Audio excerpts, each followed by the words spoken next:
একজন লোক ফেসবুকে অ্যাড রান করলো এবং তার অ্যাডও খুব ভালো চলছিল। ডেইলি বাজেট ছিল $10। হঠাৎ একদিন ভাবলো যে তার এখন $10 ডেইলি 7টা সেল তো চলেই আসে এবং তার ভালোই লাভ থাকে।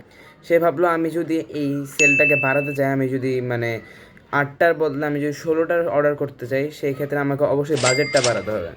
সে তখন বাজেটটা $10 থেকে $20 করে দিল।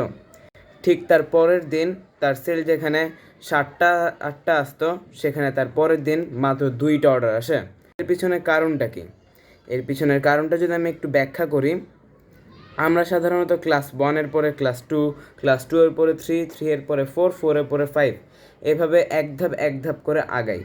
আমি যদি আপনাকে আরেকটু ভালো করে বুঝাই, আমরা কিন্তু একবারেই ধরেন আমি বাড়ি বানাবো, বাড়ি বানানোর সময় কিন্তু আমি একবারেই 6 তলা বানাতে পারবো না। প্রথমে আমাকে 1 তলা বানাতে হবে, 2 তলা বানাতে হবে, তারপর 3 তলা, তারপর 4 তলা, তারপর 5 তলা, তারপর যে 6 তলা।